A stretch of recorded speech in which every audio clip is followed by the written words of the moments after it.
Well, ladies and gentlemen, we'll quickly move ahead to our fireside chat, which is on the topic Metaverse and Cloud Computing, a codependent existence. So, did you get some chance, at least three of you who actually upload pictures on social media, to use the hashtag? Did you get Did you get a chance? Yes, you did. We want you to just click selfies if possible, like here and there, and probably upload. Well, with that, our next session is with the emergence of Metaverse. It becomes significantly more relevant with an added layer of complexity, but this does not detract from its importance. In fact, both can and most likely will coexist in the future. Ladies and gentlemen, taking us through the topic are our speakers and our session chair moderating it. I'd like to invite onto the stage, you're requested to sit in front of the chair where you see your pictures behind. I'd like to invite Anjani Kumar, CIO, Strides Pharma Science, to please join us on the stage. Ladies and gentlemen, let's welcome him with a round of applause. Chief Information Officer, Strides Pharma Science, Mr. Anjani Kumar, joining us here today. I'd like to invite onto the stage Akilur Rahman, Chief Technology Officer, Hitachi Energy India, everybody. Let's give them a round of applause. Thank you for joining us, Mr. Akilur. I'd like to invite onto the stage our session chair, everybody, Mr. Sharat Chandra, co-founder, India Blockchain Forum and Head of Research and Strategy, EarthID, who's going to lead this session, the fireside chat, Metaverse and Cloud Computing, a codependent existence. Over to our session chair.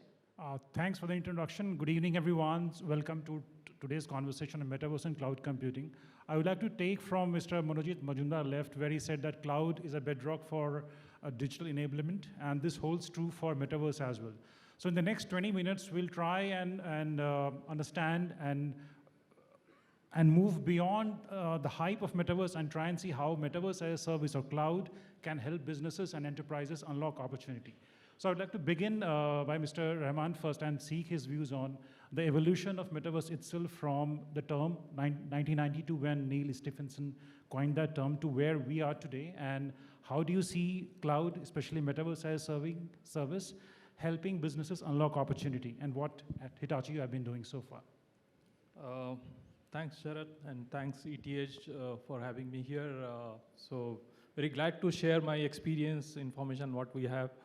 To start with, what is Metaverse? So I was, a couple of weeks back, I was in Delhi in one of the India Smart Utility Summit.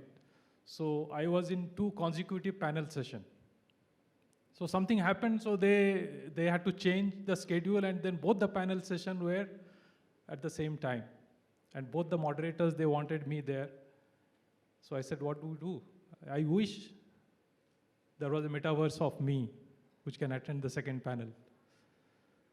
Of course, I managed by having the first half in the first panel and the second half in the second panel, somehow managed. But this is a situation where you might be also facing. So you are required in both the places at the same time. So somebody said, okay, if it is a panel session, you can always record and then play that. It's not about, because it's a panel session, you have to be interactive, not just monologue, right? I think Metaverse exactly does that. It also, your digital twin, your replica, digital replica, which can also act like you, speak, present like you, and also answer the questions. So there is a predictability also there. So the Metaverse, the digital twin also can predict your answer, predict your behavior when the audience, they're asking question. I think that's about Metaverse. So Metaverse is not exactly entirely new thing. So as Sharat talked about that it has been evolved. It's evolution of how you can create the digital simulation of any physical process, physical object, and then how you can bring in more and more data, real-time process, algorithm embedded into it. So I remember when I was doing my master's, So almost 33, 34 years back. So I was doing the digital simulation of a high voltage DC system. So that was actually a digital twin. Of course, that digital twin, the model was used for planning a system, creating a network of high voltage DC current, which is there. 5 years back, we had in the country world's first multi-terminal HVDC system, carrying 6,000 megawatts of power from northeast to the Agra node. So that's about how you create that replica. So I was coding, and it's not about just programming.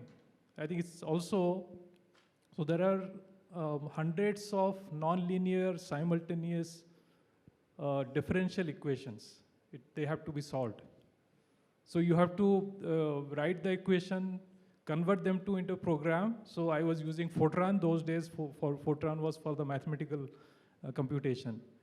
And then creating that system which will behave like the real-time system. Real-time system is not there. So it's basically first create the digital replica, digital twin, and then you simulate and it behaves like that. So of course, the second thing which is related personally to me is that when my son, he was 9 years old, he started playing something like Minecraft. So my wife also said, oh, he's playing this game very rigorously, it's not good. So then I looked at it. Actually, it's a very interesting game. Maybe today I don't know how it is. So it's about, again, a metaverse kind of thing, where you as user, you can go and you can see a hill, and then you can start digging the hill and then make it airport or maybe a building. So that's the metaverse. It interacts with the system. Your replica is interacting with the system. So here, when we talk about metaverse, I think it's all about how you can have the virtual, first of all, the simulation, digital simulation of the physical object, whether individual machine or system and process.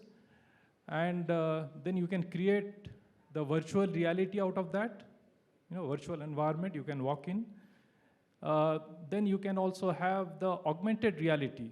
You can connect that virtual element with the physical world, whether it's a machine or process or large plant, or you have refinery, a process plant, or even mobility, autonomous cars. So this is how you can relate. So metaverse is actually the evolution with all these technologies. Digital simulation, augmented reality, virtual reality, mixed reality, and now today we talk about metaverse, which can actually interact with the system, with the object. So you not being there physically, it can behave like you. It can think like you, it can also react like you. So that is how it's evolution. And we should experience all these in our enterprise, in our business application, how to create these metaverse, but starting with virtual reality, augmented reality, mixed reality, connect with the interactions what you have in the process, in the business, and also whether it is energy space, whether it's pharma, whether it's finance. So there, create that use cases, and then you bring it. So that is how it has evolved. I'm sure the cloud topic. So how cloud helps in realizing the metaverse is because metaverse is also like Internet of Things. One part is Internet of Things. So you have a lot of objects, you have sensors, they are all connected. So earlier it used to be without cloud, you have to have your infrastructure, server, connectivity, storage, security, and it takes almost 2 to 3 years to set up that. And by the time you set up, maybe you have set up it for 100 objects or 1,000 objects, but your requirement has gone to 2,000, 3,000. So what do you do? Again, another 1 year. So today, I think the cloud provides that opportunity that you don't worry about how the data is going to be saved, how data is going to be used for different application. You can start with one object, couple of sensors, and you can scale it up to hundreds or thousands of objects which are there in the plants, in the process plant, in the energy, in the power system, and then we can get into that. So that's how it is evolving. I think we are on the right path for the future. Yeah, thanks, Mr. Rahman. Let me come to Mr. Anjani and get his views on where do you see adoption happening? So there's a lot of banks entering metaverse, you have e-commerce companies entering metaverse, gaming is already there. But what are the pockets where you see adoption happening quite fast, and what is the potential and way forward? Thank you for the question. You know, I see probably you guys have been here for quite some time. Just wanted to check, I mean, even before I get into that question, Metaverse, how many of you know exactly what is Metaverse? Can I see the hands? 2, 3, 4, 5, 6. How many of you have heard the terminology Metaverse? Pretty good number, yeah? And that's what is reality versus hype. I'll tell you an interesting story. I belong to Bihar, native of Bihar. One of my cousin, he read some story in Hindi newspaper. And one day he calls up and he says, you are in technology, tell me, now we don't need to travel anywhere. I was like, what do you mean? He said, I have read that using Metaverse, I can be present anywhere. I don't need to travel anymore. And it took me quite some time to explain him. I'm not sure whether I was able to explain or he got tired. He said, okay, I got it.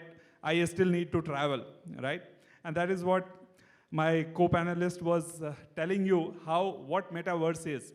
And Metaverse is set of technology. It's not just, one part that, you can be replicated. It's a set of technology like it is Web3, it's virtual reality, augmented reality, mixed reality, and a whole lot of users of data, very intensive users of computing. With that, if you look at it, again, all technology evolved over the period of time. Computer evolved over the time, internet evolved over the time, mobility evolved over the time, and now is the metaverse, has been there for quite some time. It's in very nascent stages of development, but we are still seeing a lot of users in the industry. Use cases are huge. One of the biggest adopters are education sector. A lot of classes are happening using the metaverse ecosystem. There are 2 or 3 startups which are already funded and well funded. You have in healthcare, so doctor consultation, which many of you would have tried telemedicine, and usme maja nahi aata. I have heard this comment from many of my colleagues. Telemedicine mein maja nahi aata.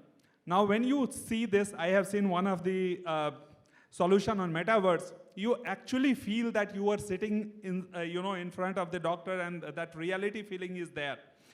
How much it will be able to scale up, time will tell. Then you have sensors when you are having the physiotherapy sessions. The remote surgery is actually reality in some of the countries, and again, they are using metaverse for that. Energy sector, my co-panelists will talk about. In pharma, some of the audits happen through actually FDA audits or regulatory audit can happen through metaverse. Has anybody experimented? Not yet, but this is one of the use cases. Then inspection of the tablets, that also that has been being done using IoT, but can be done better using metaverse, and that's also in the play. Some companies are already trying it. If you go to banking, there is a lot of use cases. Banking and insurance has a lot of use cases for metaverse. Like what you do through internet mobile banking, some banks tried video banking, it did not work that well. Using metaverse, that video banking, they have the hope that that can be rekindled and that will be actual experience. So with that, if you look at it, almost every industry has some or more use cases. Now, how it will get enabled, again, any solution, tech solution, if you look at it, unless there is a platform for it, it doesn't evolve. Even if you look at cloud, initially, cloud was very slow. I still remember in 2016, I was giving a cloud perspective, and most of the CIO, when I was out of the dice, asked this question, is cloud safe? Is it cloud for my industry? 2016. We are in 2023. People are already, already struggling with multi-cloud and next level of, cloud synergies. So that's where I think we will go with the metaverse as well. Again, it is too early days. After 5 years, if it does not happen, please don't come back to me. Anjani, you said so, But again, coming back to cloud is the one of the foundation and one of the, I would say, must-have tool. And we'll get into the details a little later probably. So we have a couple of minutes left, so I would like to come back to, thanks for the reality check, by the way. I will come back to the interoperability part where you have multiple metaverses. There will not be one metaverse ruling all. So how do we ensure interoperability in design, and how cloud actually enables that?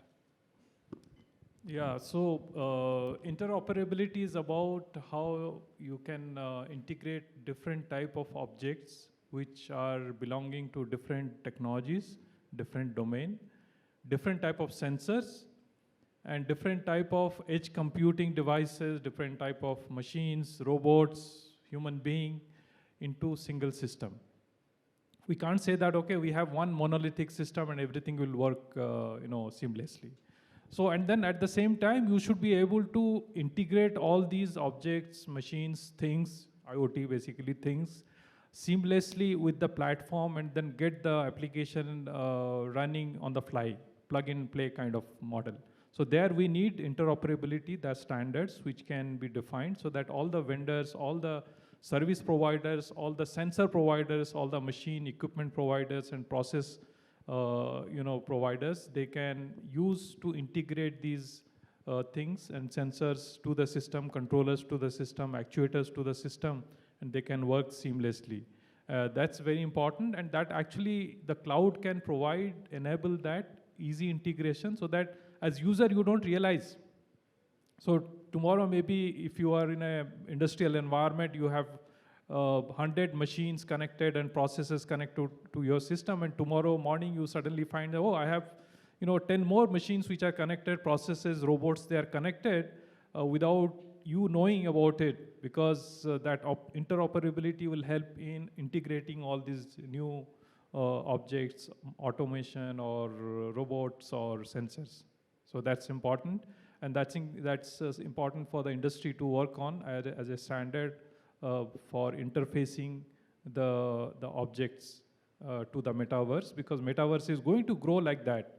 Whether it is one digital twin of yours or maybe different avatars of yours in different. So one maybe avatar is at home, the another avatar is at the office, another is in the factory, another is in the bank doing transactions. So that is how the future can be. Yeah. Thanks, Mr. Rahman. In fact, there's a body called Metaverse Standards Forum where they're collectively working with other industry players to create standards of interoperability, even data security and privacy. Now, Metaverse is going to be compute intensive, energy intensive. How do you ensure that we have the right sustainability inbuilt in design, right? So how do we address the challenge of sustainability going forward? You can treat this as a closing remark and then we can close the session. Sure. So it's a very good question and very futuristic thought. One side, we are still working with the use cases of metaverse and how to create solution. But it is, he's right, because many of this, crypto, it is created, but we never thought about sustainability. We never thought about uses of the energy. And right now, so right from the beginning, while you are designing it, this should be a design factor in the designing itself.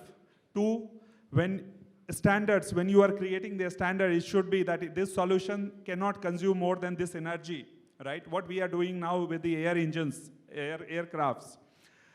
That is two. Third one, also one area which I would want to put is quantum computing, which is a happening area, and it has a potential to save a lot of energy for higher computing.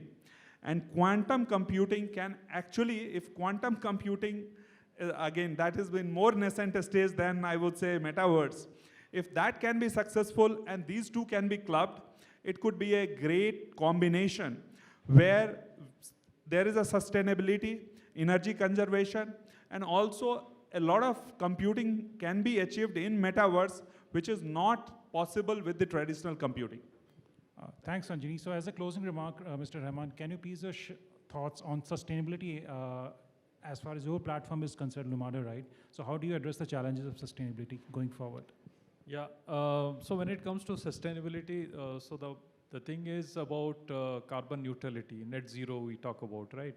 we talk about in the country, our vision is 2070 as net zero, and also the industry, many industry 2050, 2035. But we have to start from now. And Metaverse can help. On one hand, we know that Metaverse guzzle is an energy guzzler. I mean, like data center. I mean, finally, it's the data center which is. So one data center can be something like a mid-sized city, whatever energy consumption happening in one middle type of city, second tier 2 city. It's like, that data center. So there's huge number of data centers also coming up, and also a lot of energy being consumed. So here it can be very in a simple way equated that, let's say if you want to travel now to Delhi to attend some meeting or important thing, and then of course you take the car, the aeroplane, and a lot of energy and carbon footprint you are actually consuming carbon throughout your journey to Delhi, let's say, and coming back.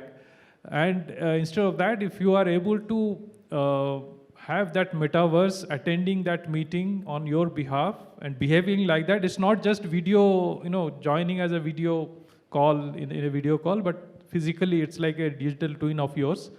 And if it is doing that, and then you can always calculate how much you have saved from that, the carbon, and then how much the metaverse is consuming. So that is how we can balance it, make it zero, and possibly in negative in future. Yeah.